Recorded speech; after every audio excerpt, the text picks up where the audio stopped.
Hello friends, my self विशेष कटियार। तो आज का हमारा टॉपिक है कोगुलेशन ऑफ ब्लड। ठीक है, यानी कि ब्लड क्लॉटिंग। अगर हम लोगों के कोई भी इंजरी हो जाती है, किसी भी टिश्यू में ट्रॉमा हो जाता है, तो वहाँ पर जो ब्लड है वो कैसे कोगुलेट करता है, ब्लड कैसे क्लॉट होता है, तो उसके बारे में हम बात करेंगे। तो सबसे पहले हम ब्लड कोगुलेशन ऑफ ब्लड यानी ब्लड क्लॉटिंग की डेफिनेशन के बारे में जानते हैं कि वो है क्या। Clotting is defined as the process in which blood loses its fluidity and becomes a jelly like mass. यानी क्लॉटिंग वह प्रोसेस होती है जिसमें जो ब्लड है वो अपनी फ्लूडिडिटी, यानी फ्लूडिडिटी होता है जो उसकी बहने की क्षमता है, जो बहने की कैपेसिटी है। ठीक है, जो फ्लूड रूप में जो ब्लड है वो अपनी फ्लूडिडिटी को लॉस कर देगा, यानी खो देगा, और एक जेली लाइक मास बन जाएगा। ठीक है, and becomes a jelly like मास, और एक जेली लाइक मास जो है बन जाएगा। तो इस प्रोसेस को हम कहेंगे कोगुलेशन ऑफ ब्लड। ठीक है, तो कोगुलेशन ऑफ ब्लड यानी ब्लड क्लॉटिंग की प्रोसेस पढ़ने से पहले जो उसके 13 कोगुलेशन फैक्टर्स होते हैं उनके बारे में हम पहले बात करेंगे। ठीक है, तो कोगुलेशन फैक्टर्स जो कि 13 कोगुलेशन फैक्टर होते हैं और ये हमको सीरियल वाइज याद करने रहते हैं, और इनकी जो नंबरिंग है वो हम रोमन नंबर में करते हैं। ठीक है, 1 2 3 4 इस तरीके से करते हैं। जो पहला कोगुलेशन फैक्टर है वो है हमारा फाइब्रिनोजेन, दूसरा है प्रोथ्रोम्बिन, तीसरा है थ्रोम्बोप्लास्टिन, ठीक है, चौथा है कैल्शियम, पांचवा है लेवाइल फैक्टर।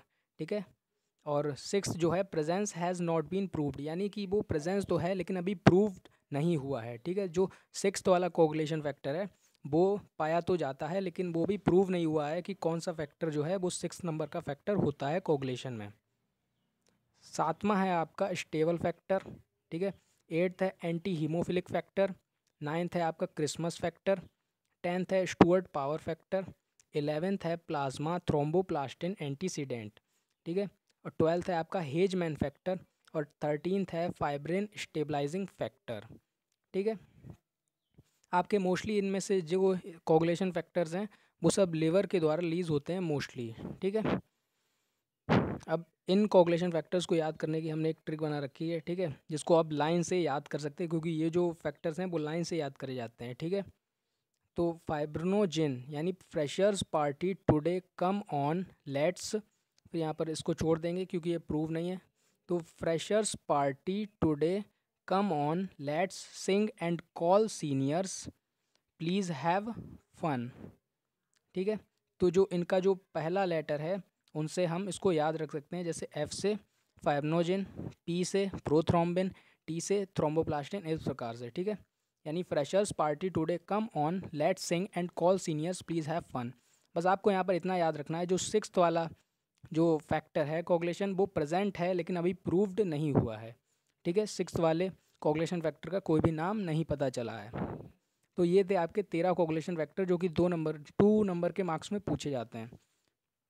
फिर आता है स्टेजेस ऑफ ब्लड क्लॉटिंग, यानी जो प्रोसेस होती है ब्लड क्लॉटिंग की उसकी क्या क्या स्टेजेस हैं।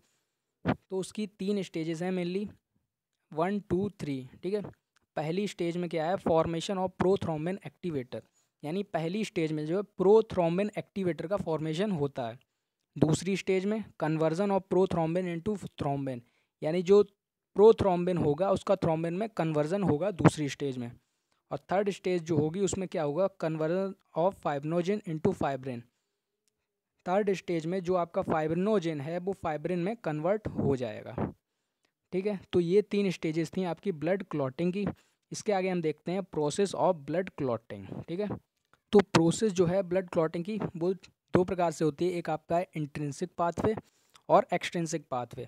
जैसा कि आपका है स्टेज 1 में क्या था, फॉर्मेशन ऑफ प्रोथ्रोम्बिन एक्टिवेटर, यानी प्रोथ्रोम्बिन एक्टिवेटर बनता है पहली स्टेज में।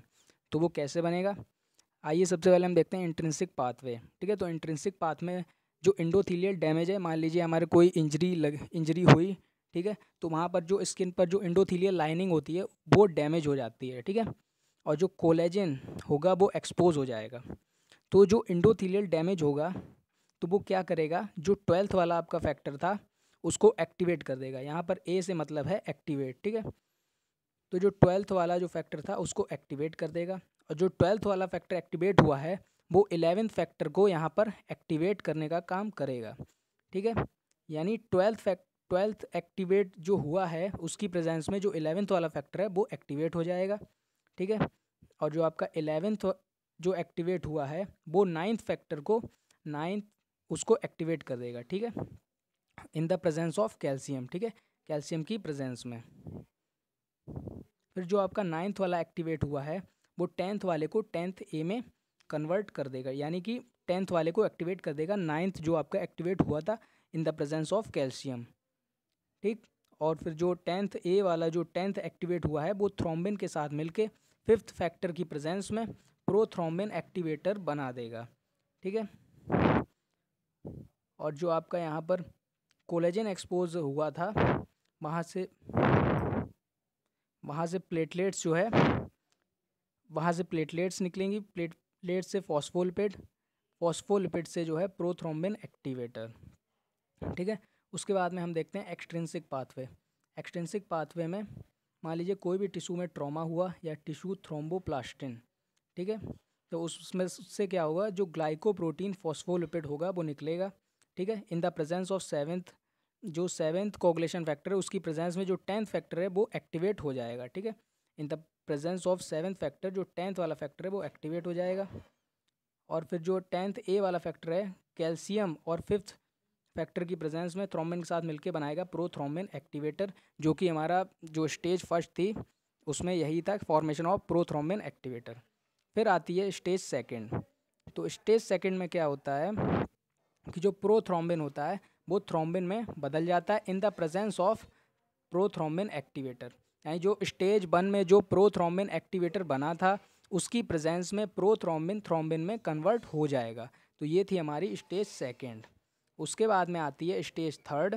तो स्टेज थर्ड में जो हमारा फाइब्रिनोजिन था एक्टिवेट हो रखा था, फिर in the presence of thrombin वो एक्टिवेट हो जाएगा और फिर उसका पॉलीमराइजेशन होगा, यानी पॉलीमराइजेशन उसके बहुत सारे पॉलीमर, मतलब पॉली मतलब होता है मैनी, यानी बहुत सारे उसके पॉलीमर मिलके एक लूज स्ट्रैंड्स ऑफ फाइब्रिन बनाएंगे, यानी फाइब्रिनोजिन जो है वो फाइब्रिन में कन्वर्ट हो जाएगा लेकिन एक लूज स्ट्रैंड बनाएंगे फाइब्रिन का। फिर in the presence of 13th factor या कैल्शियम और 13th फैक्टर जो फाइब्रिन स्टेबलाइजिंग फैक्टर होता है 13th वाला, उसकी प्रेजेंस में आपका बनेगा फाइब्रिन टाइट ब्लड क्लॉट, ठीक है। यहाँ पे लूज स्ट्रैंड्स थे लेकिन जो 13th फैक्टर होगा फाइब्रिन स्टेबलाइजिंग फैक्टर और कैल्शियम उनकी प्रेजेंस में जो है टाइट ब्लड क्लॉट बनेगा। तो ये हमारी पूरी प्रोसेस थी ब्लड क्लॉटिंग की, कि किस प्रकार से जो है ब्लड का कोगुलेशन होता है और क्लॉटिंग होती है ब्लड में, ठीक है।